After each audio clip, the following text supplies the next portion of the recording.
The wind howled across the barren plains of Wyoming Territory, carrying with it the sting of alkali dust and the promise of another scorching day.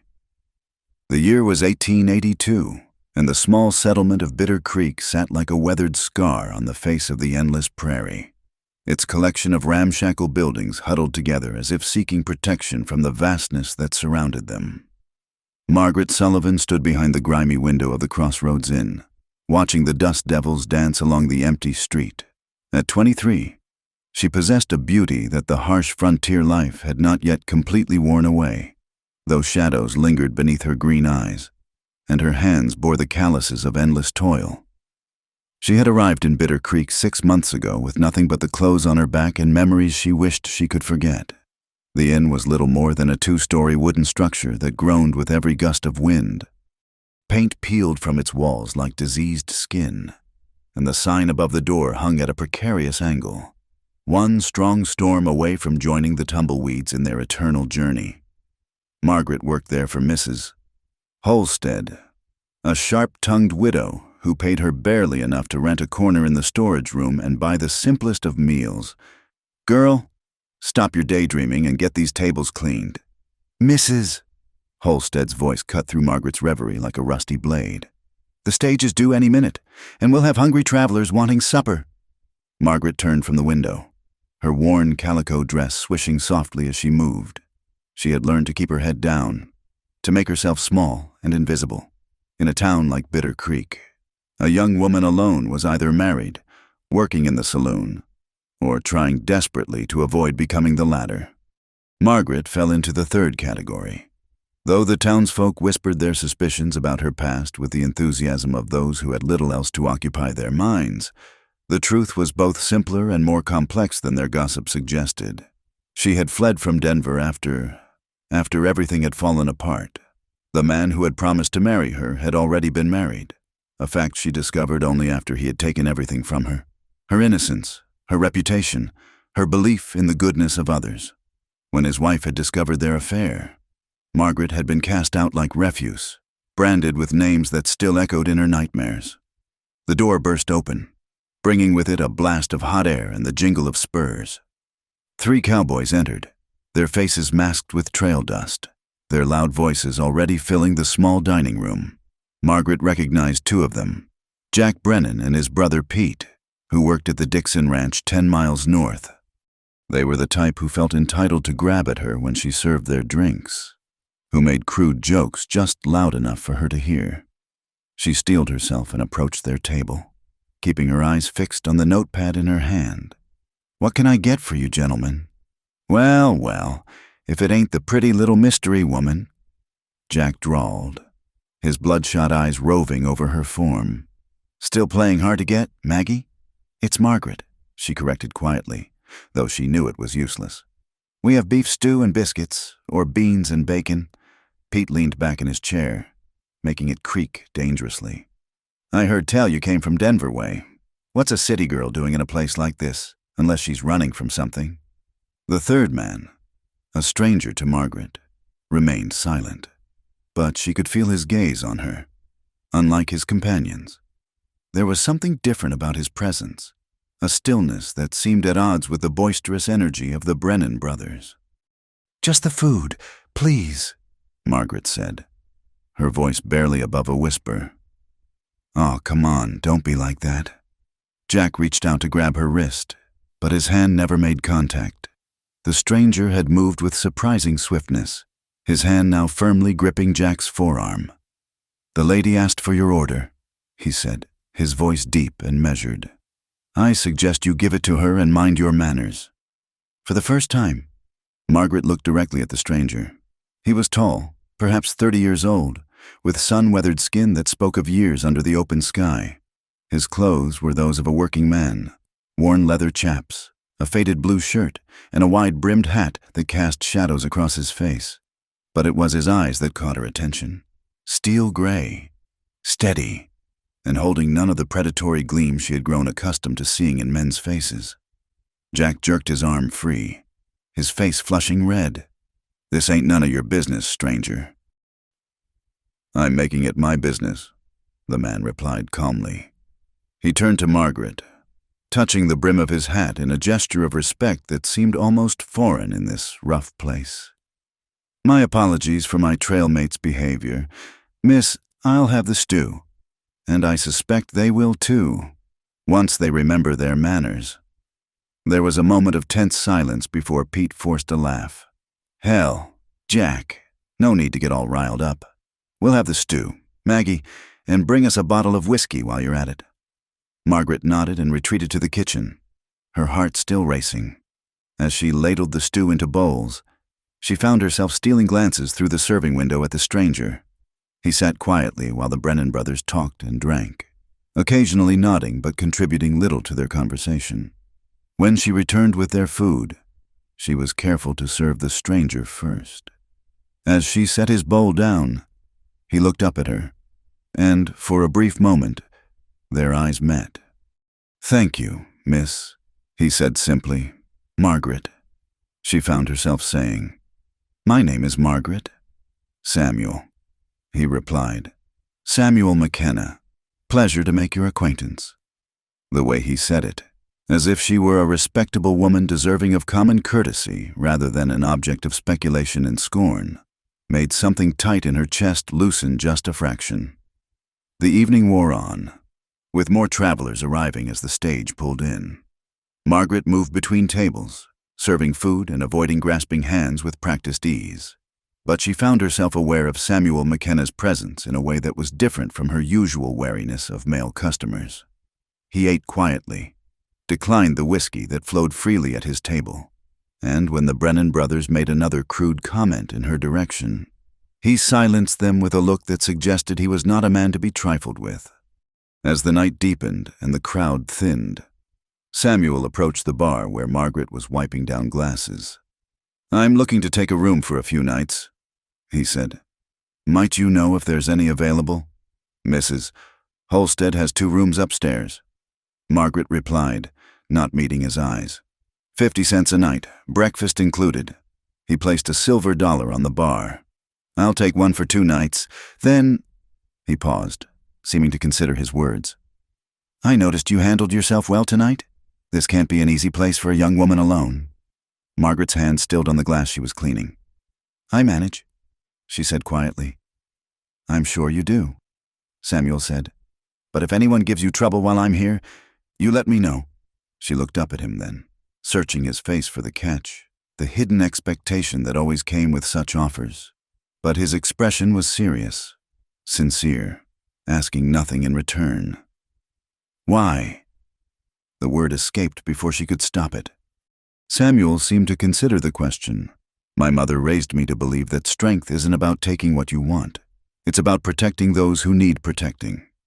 He touched his hat brim again. "Good evening, Miss Margaret."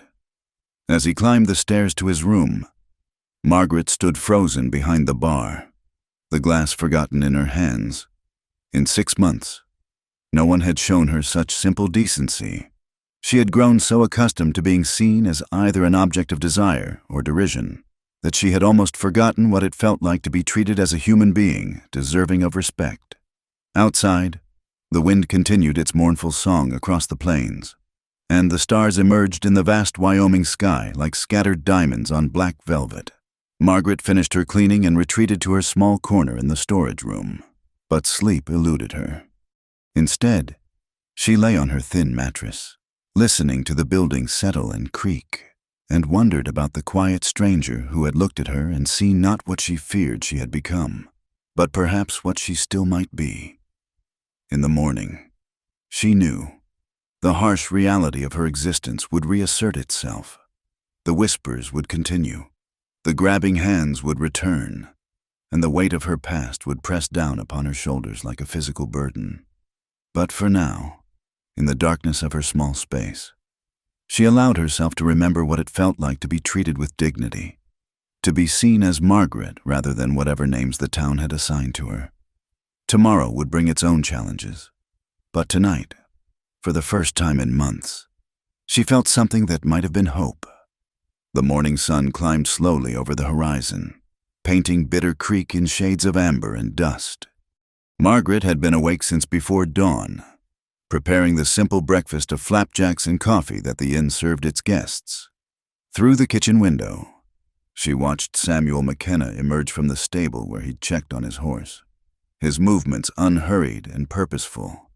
When he entered the dining room, she was ready with his coffee, setting it down carefully at a table by the window. "Morning, Miss Margaret," he said, removing his hat and placing it on the empty chair beside him. "Good morning, Mr. McKenna," she replied, surprised by how steady her voice sounded. "Flapjacks will be ready shortly." He nodded his thanks, and she retreated to the kitchen, aware of Mrs. Holstead's sharp eyes following her movement. The older woman stood by the stove, her arms crossed and her expression sour. "That cowboy sweet on you?" Mrs. Holstead asked, her tone accusatory. "I don't run that kind of establishment, girl. You want to earn money on your back. You take yourself down to Ruby's saloon." Margaret's cheeks burned. "He's just being polite, ma'am, nothing more." "Polite?" Mrs.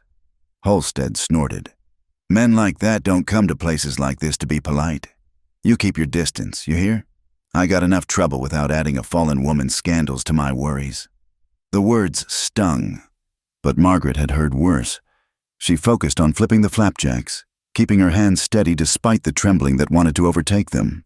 When she returned to Samuel's table with his breakfast, she kept her eyes downcast, setting the plate before him quickly.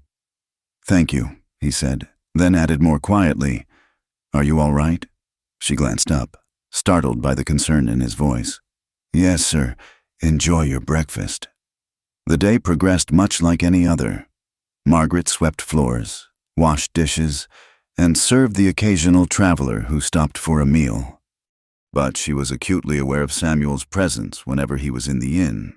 He spent most of the morning in town, returning around noon with supplies loaded on his horse, flour, coffee, ammunition, and other necessities that suggested he was stocking up for time on the range.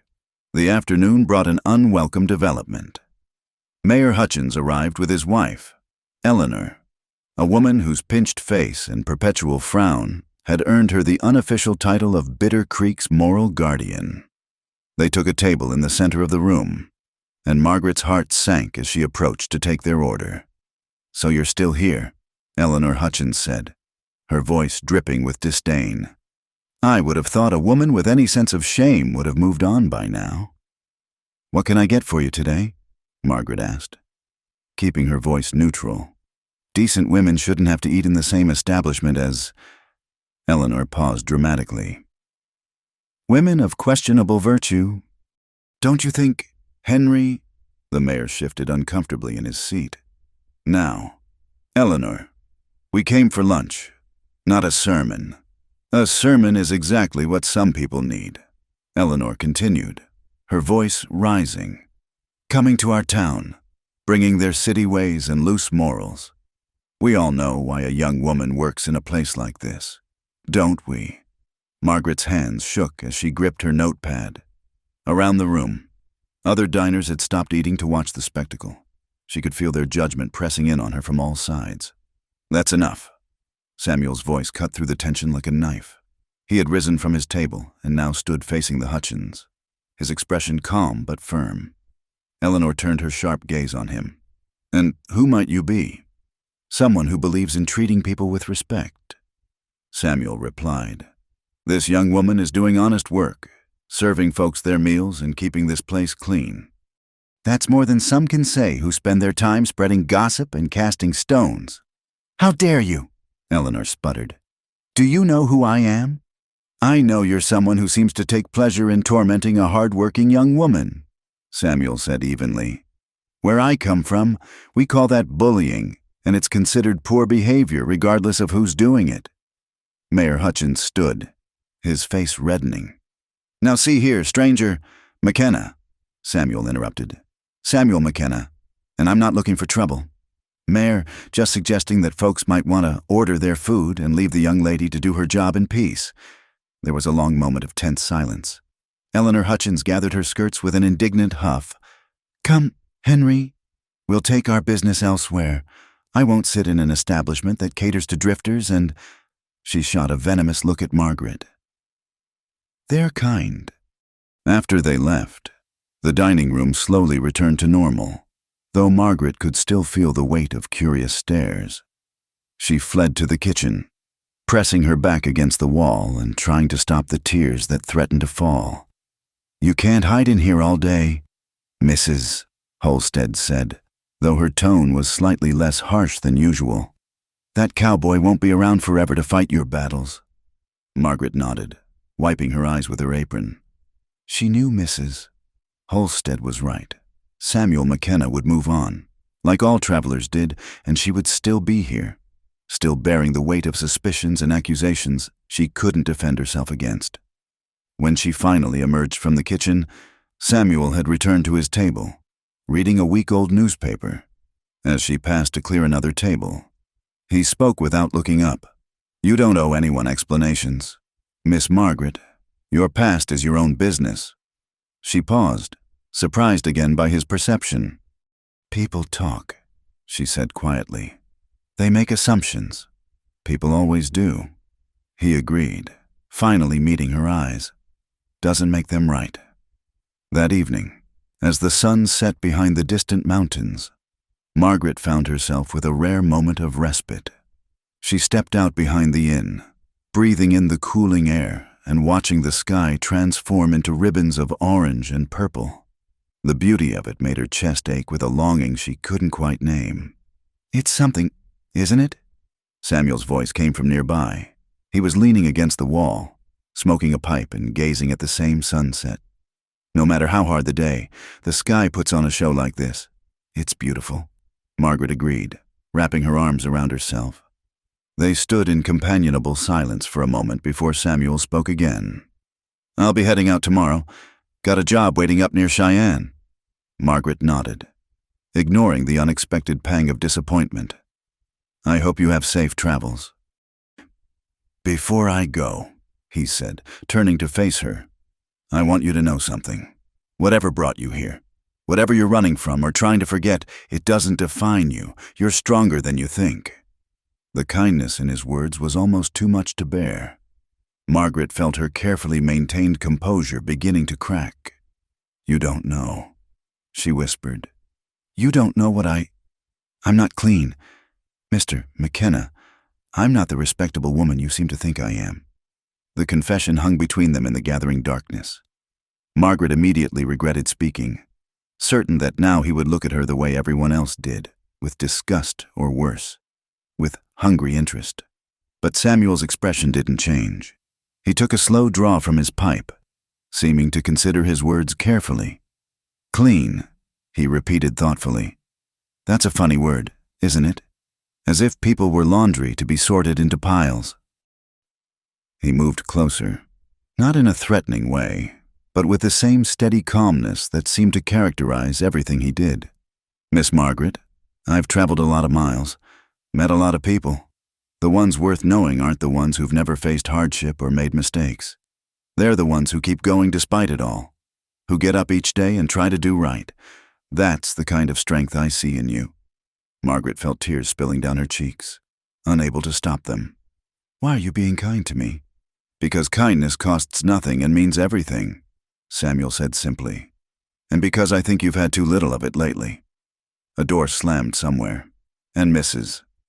Holstead's voice called out, "Margaret, these dishes won't wash themselves." Margaret quickly wiped her eyes. "I should go." "Take care of yourself, Miss Margaret," Samuel said, touching the brim of his hat. "And remember what I said. You're stronger than you think." As she hurried back inside, Margaret carried his words with her like a small flame in the darkness. Tomorrow he would be gone, and life would continue as it had before, hard, lonely, and unforgiving. But for just a moment, someone had seen her not as damaged goods or an object of scorn, but as a person worthy of respect and kindness. It wasn't much, perhaps, but in a world that had shown her so little mercy, it felt like everything. The drought had settled over Bitter Creek like a curse.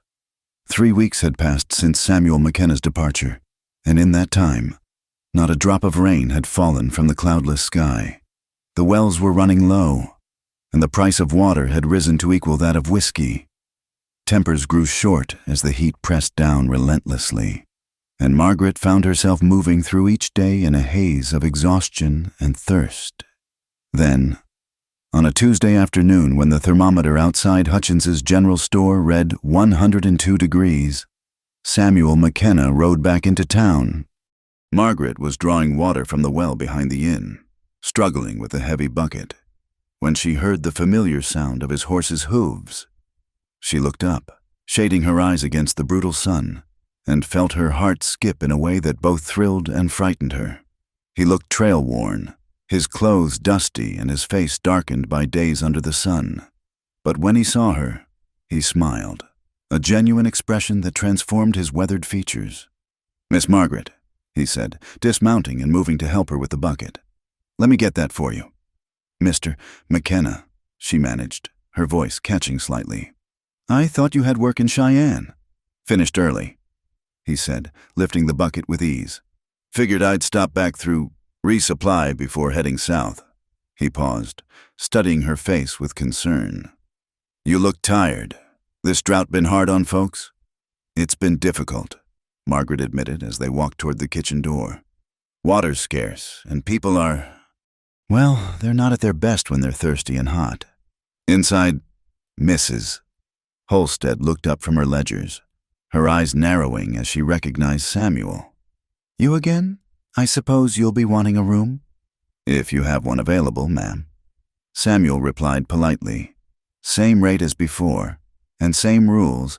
This is a respectable establishment." Samuel placed the water bucket on the counter. "Never thought it was anything else, ma'am."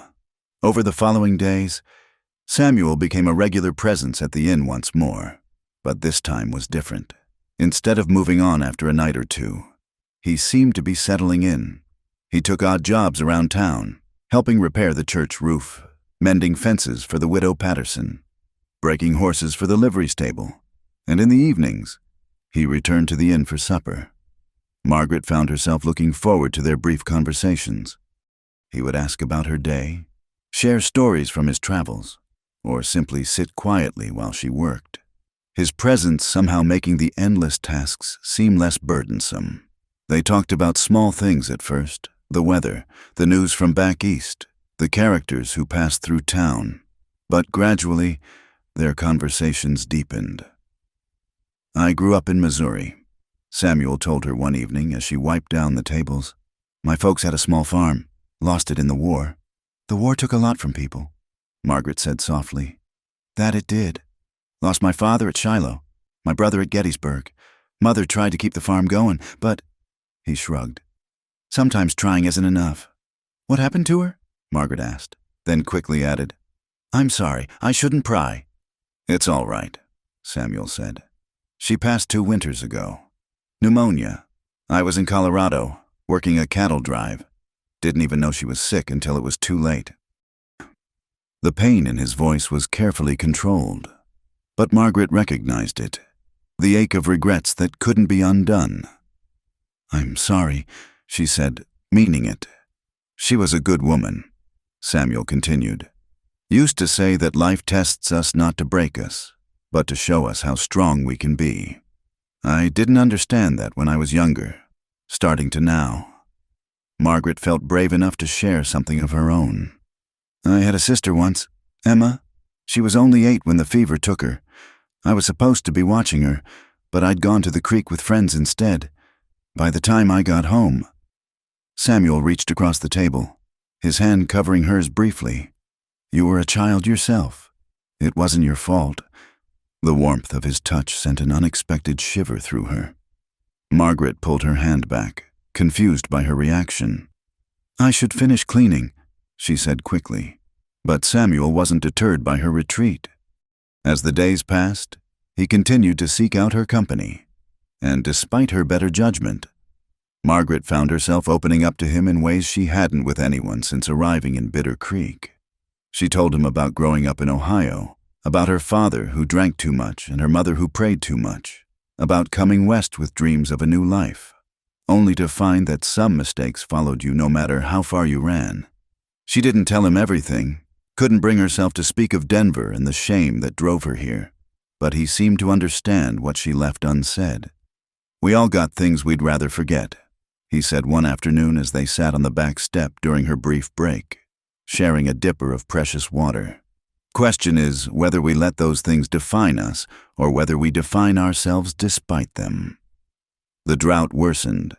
The town's single well was producing less each day, and fights broke out over water rights.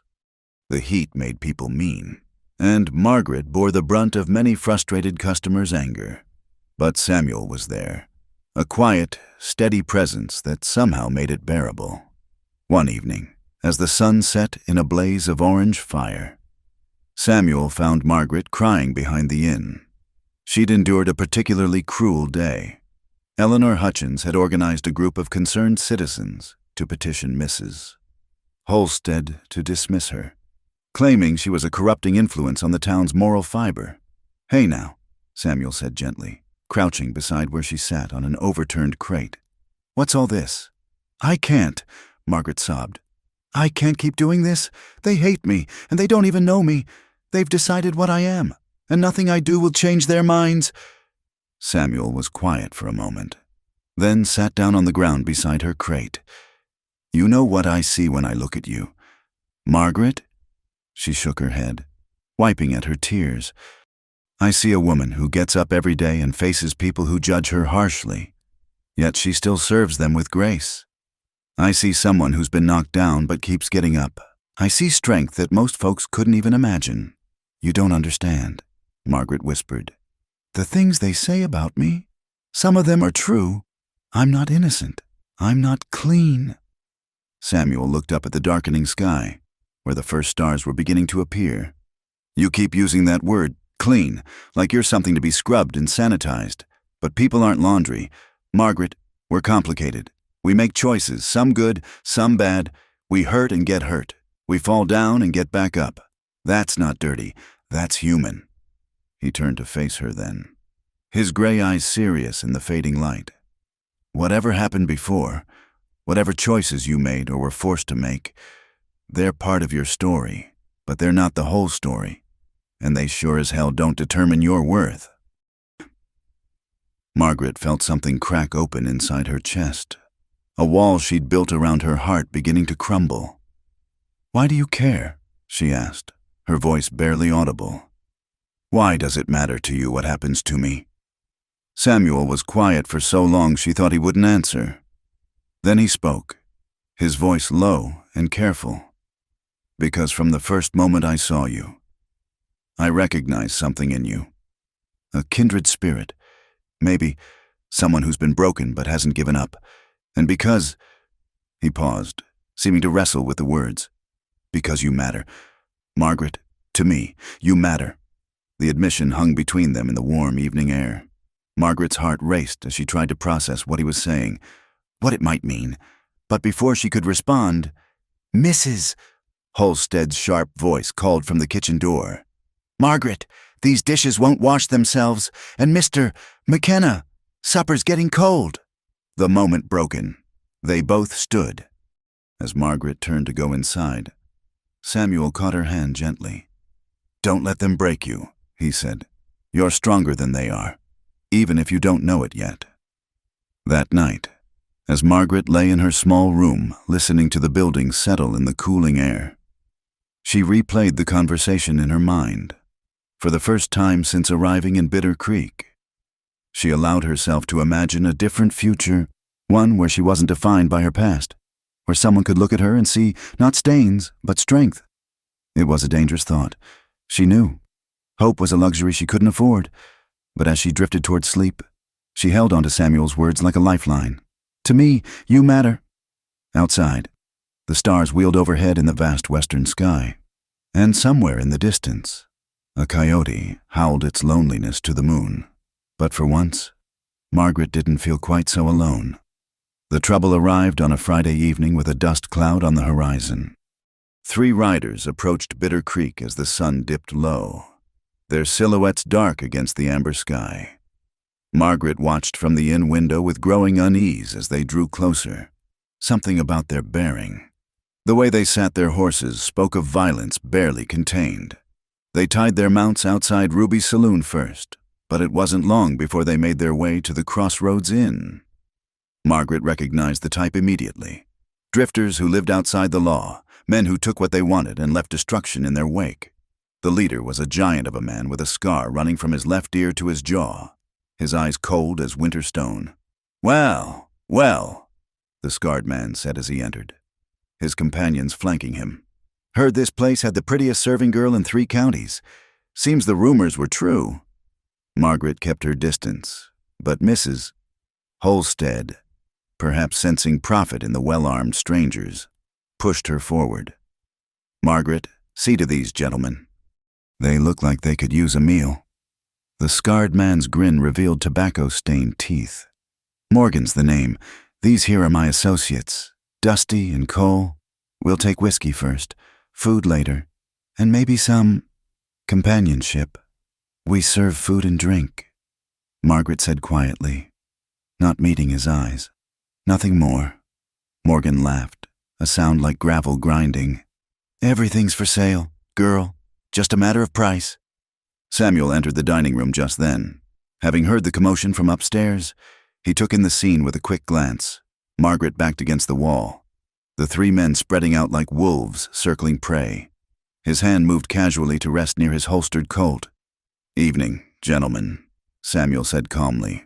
"I believe the lady said she'd get your order." Morgan turned, sizing up Samuel with the practiced eye of a man who'd faced down many opponents. "This your woman, cowboy. She's no one's woman but her own." Samuel replied, "But I'd take it as a personal favor if you'd show her the respect she deserves." "Respect?" Cole, a thin man with dead eyes, chuckled. "That's rich. Everyone knows what kind of girl works in a place like this." The tension in the room thickened like smoke. Other patrons began edging toward the door, sensing violence brewing.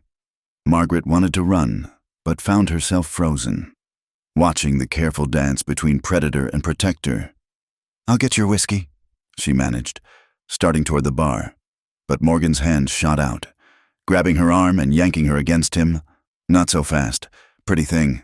I think we should get better acquainted first." What happened next occurred with lightning speed. Samuel's fist connected with Morgan's jaw, sending the bigger man stumbling back and forcing him to release Margaret. Dusty went for his gun, but Samuel was already moving, his own weapon clearing leather in a smooth motion that spoke of long practice. "I wouldn't," Samuel said, his Colt steady on Dusty's chest. "Now, you boys have 2 choices. You can have your drink peaceable-like and move on, or we can settle this in the street. Your call." Morgan wiped blood from his mouth, his eyes blazing with fury. "You just made a big mistake, cowboy. No one sucker punches Morgan Tate and lives to brag about it." "Then it's fortunate I'm not the bragging type," Samuel said evenly. "Street or drinks? Morgan, choose." For a long moment, the room held its breath. Then Morgan grinned, an expression devoid of humor. "Oh, we'll drink, but this ain't over, not by a long shot." The 3 men took a table in the corner, their eyes never leaving Samuel as Margaret, hands trembling, brought their whiskey. Samuel returned to his own table but kept his chair positioned to watch them, his hand never straying far from his weapon. The evening passed in tense vigilance. The outlaws drank steadily, their voices growing louder and more belligerent with each bottle. They made crude comments whenever Margaret passed, and she could feel their eyes following her like a physical touch. Finally, near midnight, they left, Morgan pausing at the door to look back at Samuel. "See you real soon, cowboy, real soon." After they were gone, Margaret found herself shaking uncontrollably. Samuel guided her to a chair, crouching beside her. "You're safe now," he said gently. "No," she whispered. "You don't know men like that. They'll come back. They always come back for what they want. Then they'll find me waiting," Samuel said firmly. "Mrs. Holstead emerged from where she'd been hiding in the kitchen. "You've brought trouble to my establishment. McKenna. Those men are bad news. Everyone knows Morgan Tate runs with the Wallace gang. They rob stages, rustle cattle. Worse things, too. Then someone should have run them out of town long ago, Samuel replied. Who's going to stand up to them? The sheriff's a drunk, and most folks are just trying to survive. I want you out of here first thing tomorrow. You and your trouble both. Samuel stood slowly. I'll leave when I'm ready, ma'am. Not before. He turned to Margaret. Walk with me? They stepped out into the cool night air, the stars brilliant overhead. Margaret wrapped her shawl tightly around herself, still trembling. You shouldn't have done that. Now they'll come after you. Let them come, Samuel said. I've faced worse than Morgan Tate. You don't understand, Margaret said, tears starting to flow. Men like that, they've already decided what I am, what I'm worth, in Denver. When everything happened, there were men like them who thought they could just take... She couldn't finish, the memories too painful. Samuel stopped walking, turning to face her, very gently. He placed his hands on her shoulders. Listen to me, Margaret. What happened to you, whatever was done to you or taken from you, it wasn't your fault. You hear me? It wasn't your fault. But I'm not clean, she whispered, the words torn from her like a confession. I'm not the good woman you think I am. I'm damaged, used, worthless. Stop, Samuel said firmly. Stop right there. You are not worthless. You are not damaged goods. You are a survivor, and that takes more strength than most people will ever know. Margaret looked up at him through her tears, seeing the fierce conviction in his eyes. Why do you keep defending me? Why do you care what happens to someone like me? Samuel's hands moved from her shoulders to gently cup her face. Because I see you, Margaret Sullivan. Not what others say you are, not what you fear you've become, but who you really are. A woman of courage and grace who deserves so much better than what life has given her. For a moment, they stood there in the starlight, the world shrinking to just the two of them. Then, from the direction of the saloon, came the sound of breaking glass and raucous laughter. The spell broken.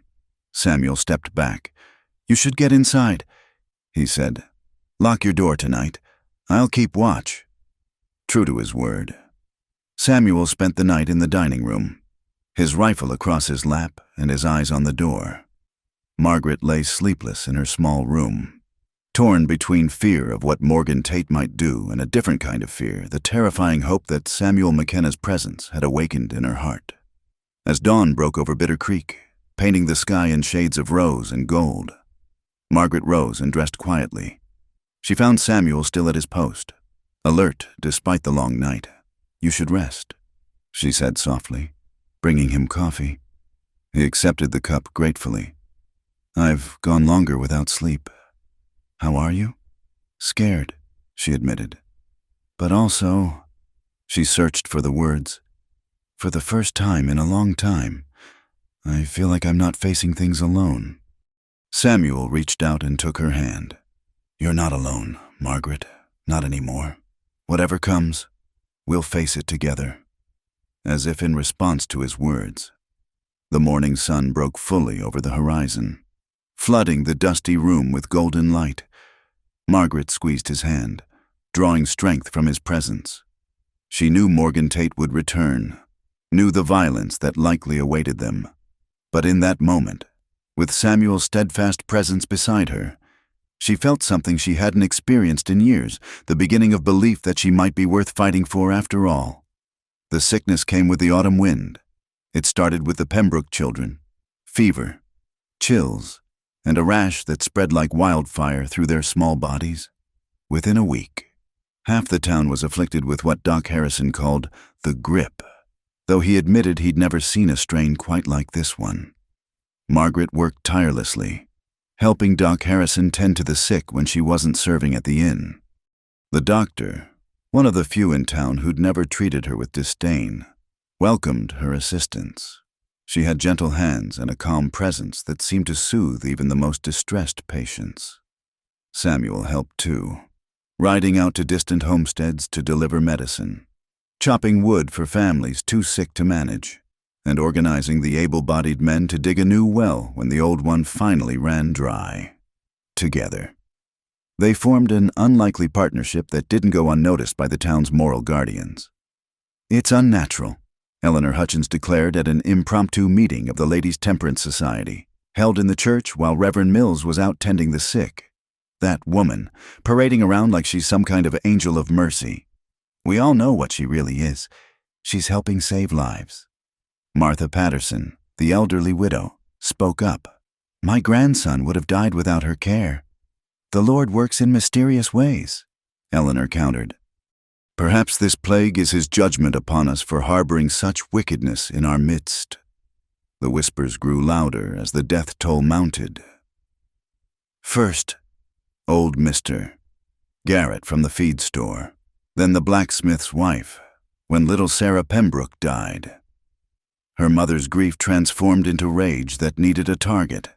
It's her, Mrs. Pembroke screamed in the street, pointing at Margaret as she returned from delivering medicine. She brought this curse upon us ever since she came here. There's been nothing but trouble. A crowd began to gather, fear and grief making them susceptible to any explanation, no matter how irrational.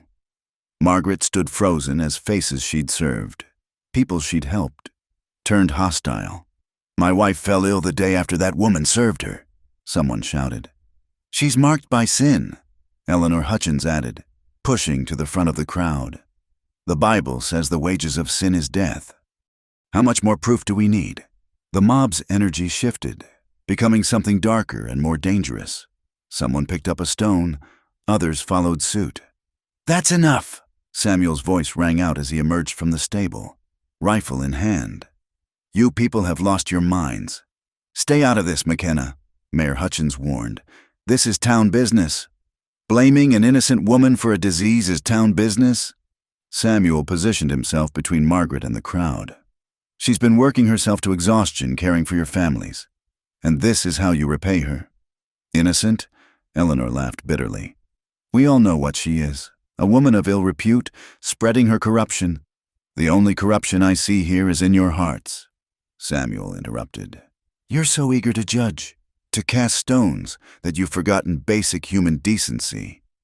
Doc Harrison pushed through the crowd, his face haggard from days without sleep. If you want someone to blame for this sickness, blame the drought that contaminated our water supply. Blame the overcrowding and poor sanitation. But don't blame the one person who's been helping me try to save your miserable lives. But the mob was beyond reason. Mrs. Pembroke, wild with grief, lunged forward. She killed my baby. The first stone flew, striking Margaret's shoulder. She cried out, and that small sound seemed to break something in Samuel. He fired his rifle into the air, the sharp report momentarily stunning the crowd. The next shot won't be a warning, he said, his voice deadly calm. Now disperse, all of you, before someone does something they'll regret. For a moment, the standoff held. Then Sheriff Watson, drunk as usual but still wearing his badge, stumbled into the scene.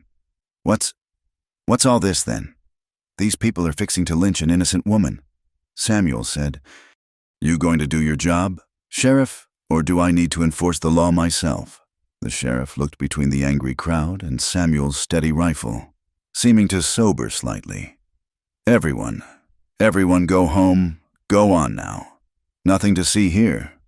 Reluctantly, the crowd began to disperse, though not without muttered threats and dark looks. Eleanor Hutchins made sure to have the last word. This isn't over. That woman is a blight on our community, and one way or another, she'll be driven out. Samuel lowered his rifle only when the last of them had gone. He turned to Margaret, who stood trembling, a bruise already forming where the stone had struck. Are you hurt? She shook her head, though tears streamed down her face. They hate me so much. Even after everything, they still see me as something filthy. They're scared, Doc Harrison said, approaching them. Scared people do foolish, cruel things. But Samuel's right. You've done nothing but help. I couldn't have managed without you. That night, Samuel insisted on walking Margaret to her room. At her door, she turned to him, exhaustion and despair written on her features. I can't stay here anymore. They'll never accept me, never see me as anything but what they've decided I am. Then we'll leave. Samuel said simply, Together. Margaret's eyes widened. We? I've been thinking about it for a while now, he admitted. There's good land opening up near the Colorado border, cattle country, a place where folks could start fresh, build something new. Samuel, Margaret's voice caught. You can't throw away your life for me. I'm not worth. He stopped her words with a gentle finger to her lips. Don't say you're not worth it. You're worth everything.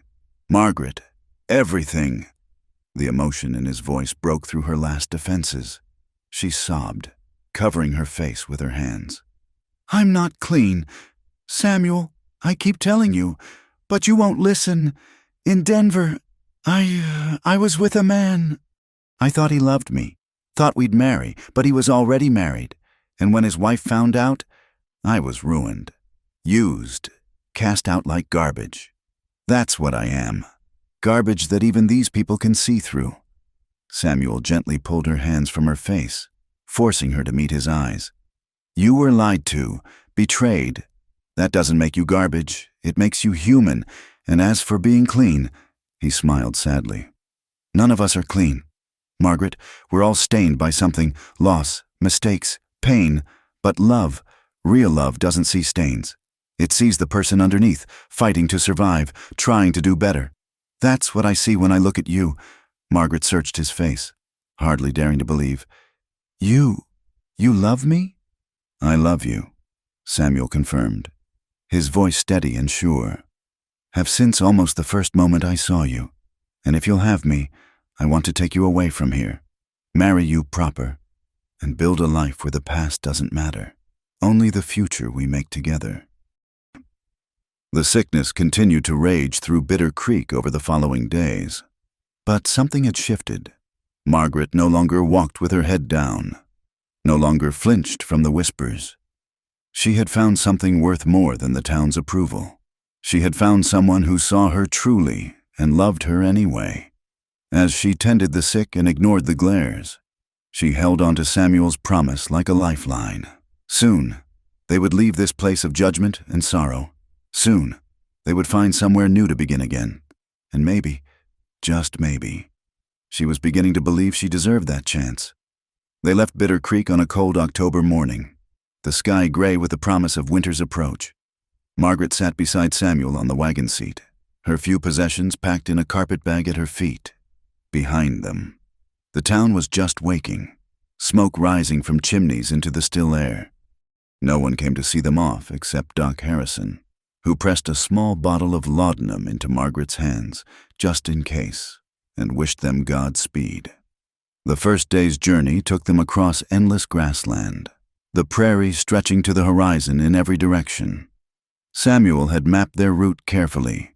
They would follow the old cattle trails southwest, skirting the worst of the Badlands while staying clear of Indian territory. It would take 2 weeks, maybe 3, to reach the valley he'd scouted near the Colorado border. You ever driven a wagon before? Samuel asked as they stopped to rest the horses at midday. Margaret shook her head. Never had cause to learn. I'll teach you, he said. Out here, both partners need to know everything. Never know when one might need to take over for the other. The lessons began that afternoon.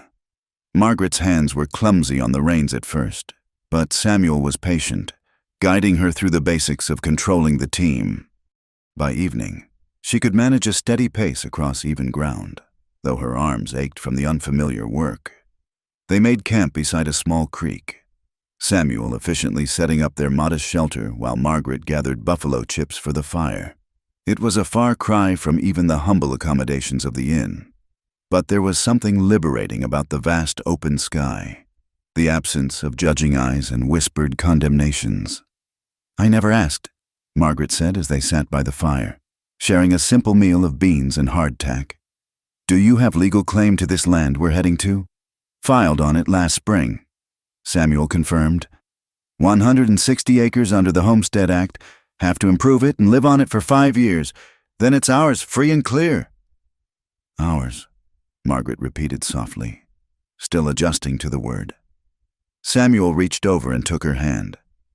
I meant what I said about marrying you proper. There's a justice of the peace in Fort Collins. We could stop there on the way. Margaret felt warmth bloom in her chest. but doubt followed quickly. "Samuel, you barely know me. What if I disappoint you?" "Then we'll work through it together," he said simply. "That's what marriage is. Two people choosing each other, again and again, through whatever comes." The second day brought rain, turning the trail to mud that grabbed at the wagon wheels. Margaret took her turn driving while Samuel walked beside the team, helping guide them through the worst spots. Her dress was soaked through within an hour, her hair plastered to her head, but she didn't complain. There was something cleansing about the rain, as if it were washing away the dust of Bitter Creek along with her fears. That night, they sheltered in an abandoned soddy, the earth walls providing protection from the wind. Samuel built a fire in the old hearth, and they hung their wet clothes to dry, wrapped in blankets as they waited. "Tell me about the land," Margaret said, wanting to picture their future. Samuel's eyes lit up as he described it. "There's a year-round stream running through the north section. Good for irrigation. Grass grows thick, belly high on a horse in spring. Mountains to the west provide shelter from the worst storms. And there's a spot on a rise, looking out over the valley. That's where we'll build the house." "What kind of house?" "Start with something simple, logs and sod, enough to meet the homestead requirements. But someday," he smiled, "someday I'll build you a real house. Margaret, wood frame, glass windows, a proper kitchen with a cast iron stove. I don't need fancy," Margaret said. "Just home. A real home." The third day dawned clear and cold. They encountered their first real challenge when they came to a river crossing where recent rains had washed out the ford. The water ran fast and muddy, hiding the depth. "We'll have to find another crossing," Samuel said, studying the current. But as they turned to follow the river south, riders appeared on the horizon. Margaret's heart sank as she recognized the lead figure, Morgan Tate, his scar vivid even at a distance. "Samuel?" she breathed. "I see them." His voice was calm, but his hand moved to check his rifle. "Keep driving. Don't stop unless I tell you." The riders approached at an easy lope, spreading out to cut off escape routes. Morgan reined up just out of rifle range. His companions, Dusty, Cole, and two others Margaret didn't recognize, forming a loose semicircle. Well, Morgan called out. "Fancy meeting you folks out here. Heard you left town in a hurry? That's downright unfriendly, leaving without saying goodbye." "We've got no quarrel with you, Morgan," Samuel said. "We're just passing through." "See, that's where you're wrong," Morgan replied, walking his horse closer. "You made it my quarrel when you laid hands on me back in Bitter Creek. And taking the girl, well, that's just adding insult to injury." "I'm not anyone's to take," Margaret said, finding her voice. Morgan's laugh was ugly. "Listen to her, boys. Got herself a backbone now that she's got a protector. But we all know what you are. Sweetheart, goods like you don't get to be choosy about customers." Samuel's rifle was in his hands before Morgan finished speaking. "That's enough. Turn around and ride away, and we all live to see tomorrow." 5 against 1, Dusty spoke up. "I like our odds better." "Then you're bad at arithmetic." Samuel said, "First man who goes for iron gets a bullet. Might get me after, but that first man dies for certain. Who wants to volunteer?" The tension stretched taut as a wire. Margaret's hands were white-knuckled on the reins, her heart hammering. She could feel the violence hovering like a storm about to break. Then one of the riders she didn't know spoke up. "Morgan, Wallace ain't paying us enough for this. Let them go." "Shut up, Hank," Morgan snarled, but uncertainty flickered in his eyes. Samuel McKenna's reputation with a gun had apparently spread. "He's right," Cole added. "We came out here for easier pickings than this." For a long moment, Morgan sat his horse, fury and calculation warring on his face. Finally, he spat in the dirt. "This ain't over. McKenna, you and your woman, you better watch your backs. The frontier's a dangerous place. Accidents happen all the time." "I'll keep that in mind," Samuel said evenly, slowly, reluctantly. The riders turned and headed back the way they'd come. Samuel kept his rifle ready until they were specks on the horizon. then finally lowered it with a long breath. "You all right?" he asked Margaret.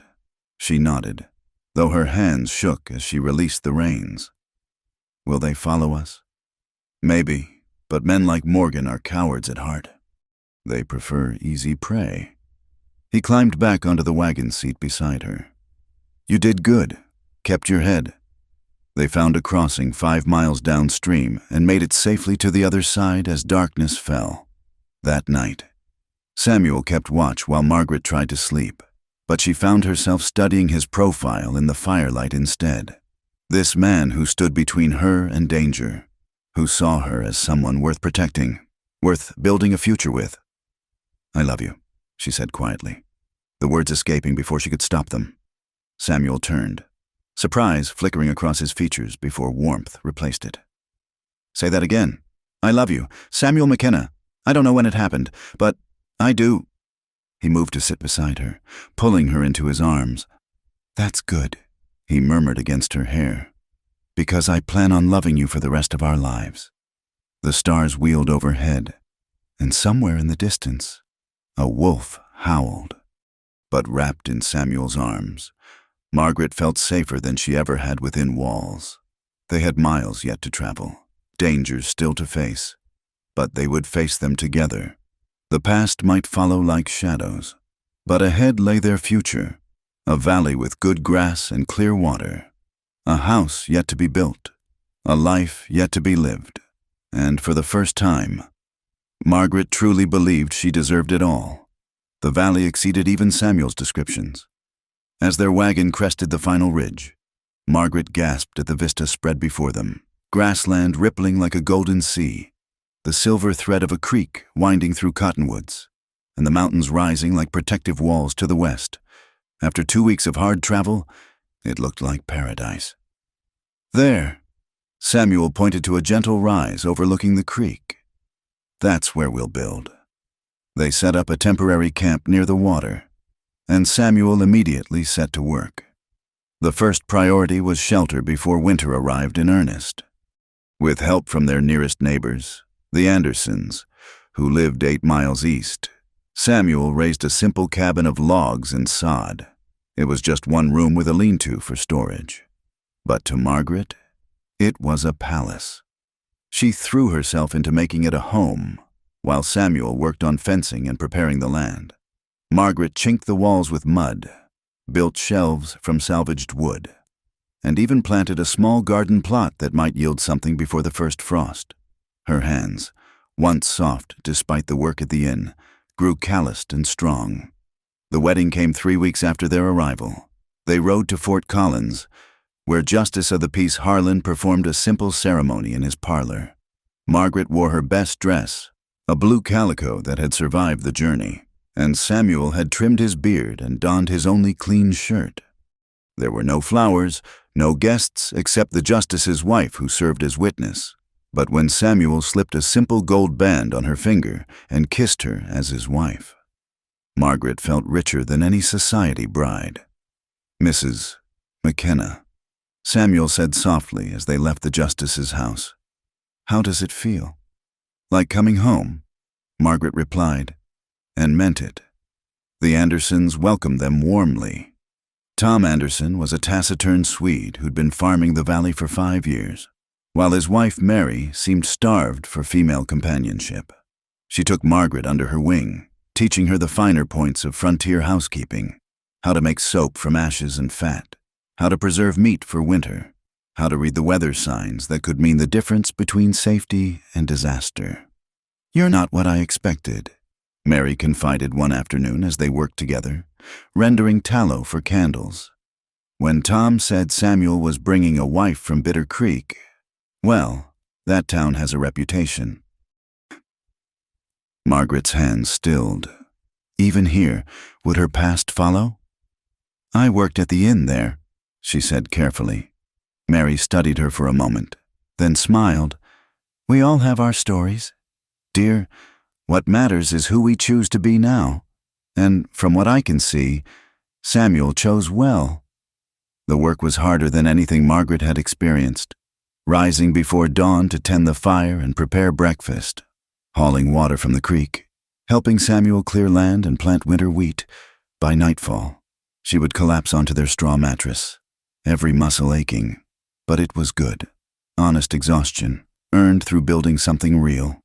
Samuel was patient and encouraging, never criticizing when she made mistakes. When she burned their supper trying to cook over the open fire, he ate the charred beans without complaint. When she accidentally let the chickens they'd bought escape, he helped her chase them down, both of them laughing as they stumbled through the grass. "I'm not much of a frontier wife," she said one evening, surveying her latest failure bread that could have served as a doorstop. "You're my wife," Samuel said, pulling her into his arms. "That's all that matters. The rest you'll learn." And she did learn, slowly, through trial and error and Mary Anderson's guidance. Margaret mastered the skills of frontier life. She learned to read the moods of their milk cow, to patch clothes so they lasted another season, to stretch their supplies when trips to town were weeks apart. More importantly, she learned to hold her head high when they did go to town, meeting curious stares with quiet dignity. Not everyone was welcoming. At the general store in Fort Collins, she overheard whispers from two women who'd apparently heard gossip from Bitter Creek. But the store owner, Mr. Garrett, treated her with courtesy, and gradually, as people saw how hard she and Samuel worked, how devoted they were to each other and their land, acceptance came. The first snow fell in early November, transforming their valley into a crystalline wonderland. Margaret stood in the doorway of their cabin, watching the flakes drift down, when Samuel came up behind her, wrapping his arms around her waist. "Regrets?" he asked softly. She leaned back into his warmth. "Never. You? Only that I didn't find you sooner." That winter tested them. Blizzards howled down from the mountains, sometimes trapping them inside for days. The temperature dropped so low that water froze solid in the bucket by the fire. Food grew monotonous, beans, salt pork, and cornmeal day after day. But they had each other, and in the long evenings, they talked and dreamed and planned for spring. Margaret discovered she was pregnant in January. The knowledge filled her with equal parts joy and terror. "What if I'm not a good mother?" she confided to Mary Anderson during one of their visits. What if the baby pays for my mistakes?" Mary took her hands firmly. "Every child is a new beginning. Margaret, a chance to do better. Be better. Your past doesn't determine your baby's future, your love does." Samuel's reaction when she told him was everything she could have hoped. He whooped with joy, spinning her around before setting her down gently, as if she were suddenly made of glass. "A baby," he kept repeating, wonder in his voice. "Our baby." Spring came slowly, the snow retreating to reveal the good earth beneath. Samuel plowed and planted with renewed vigor, determined to provide for his growing family. Margaret tended her expanded garden, her belly rounding with new life. The valley burst into bloom around them, wildflowers painting the grassland in blues and yellows and purples. One evening in late May, as they sat on the porch Samuel had built, watching the sunset paint the mountains rose and gold, Margaret felt the baby move for the first time. She gasped, pressing Samuel's hand to her belly so he could feel it too. "Strong little thing," he said, his eyes bright with emotion. "Like its father," Margaret replied, "and its mother," Samuel added. "The strongest woman I know." Margaret thought of the woman she'd been a year ago, broken, ashamed, convinced she was worthless. That woman seemed like a stranger now. In her place sat Margaret McKenna, wife, soon-to-be mother, partner in building something lasting and good. "I used to think I was stained," she said quietly, "marked by my mistakes, my past. But you were right. Love doesn't see stains." Samuel lifted her hand to his lips, kissing the calluses that marked her transformation. "All I see is my wife, the woman who makes this land a home, who faces each day with courage I can only admire. All I see is the mother of my child and the love of my life." As darkness fell and the first stars appeared, Margaret knew that redemption wasn't about erasing the past. It was about choosing to build something better in spite of it. "Here in this valley," with this man, she had found her clean start, not because her past was forgotten, but because she had learned it didn't define her. Tomorrow would bring its own challenges. There was still corn to plant, a room to add to the cabin before the baby came, the constant work of survival on the frontier. But tonight, with Samuel's arm around her and new life growing within her, Margaret McKenna was exactly where she belonged. The thunder of hoofbeats shattered the peaceful August morning. Margaret looked up from where she was hanging laundry, her hand instinctively moving to her swollen belly. 8 months pregnant now. She moved slowly, but the riders approaching across the valley sent adrenaline coursing through her veins. Samuel emerged from the barn, rifle in hand, his face grim as he recognized the lead rider. Morgan Tate had found them, and he hadn't come alone. 6 men spread out as they approached, cutting off any escape route. "Get inside," Samuel said quietly to Margaret. "Bar the door and stay away from the windows." "Samuel, go!" The urgency in his voice brooked no argument. Margaret hurried inside, her heart pounding.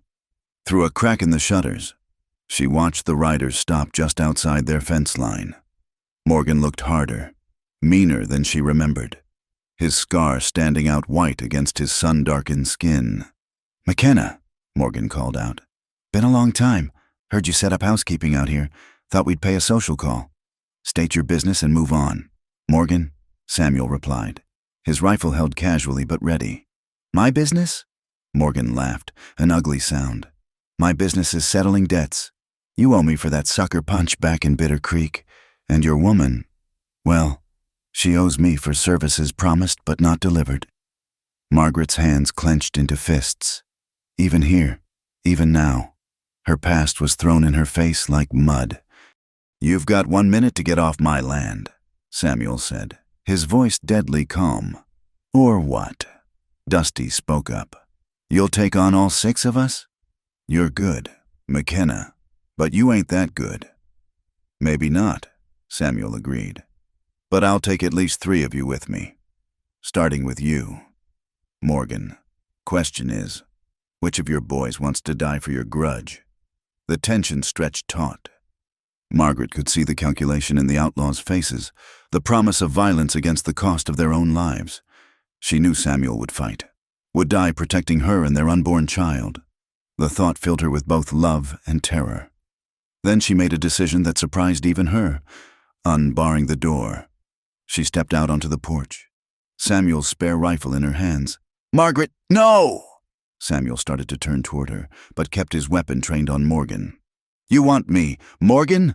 Margaret called out, her voice stronger than she felt. "Then face me yourself. But know this, I'm not the scared girl you remember from Bitter Creek. I'm Margaret McKenna now, and I'll put a bullet in you before I let you touch me or mine." Morgan's eyes widened slightly. The pregnant woman standing before him, rifle steady despite her condition, was indeed not the cowering serving girl he remembered. Well, he said. "Looks like the kitten grew claws." "Leave now," Margaret said. "Leave and don't come back, and this ends here. Stay, and some of you won't ride away.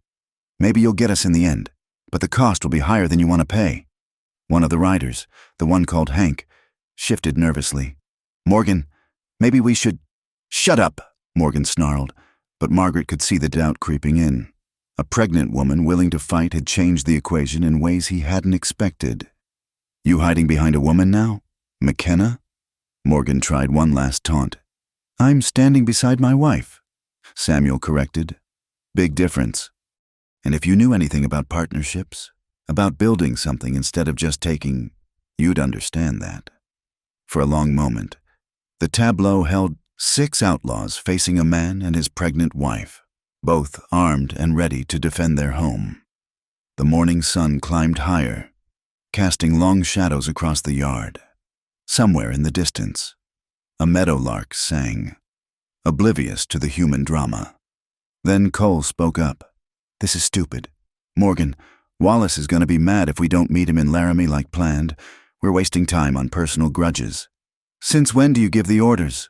Morgan snapped, but Margaret could see he was looking for a way out that saved face.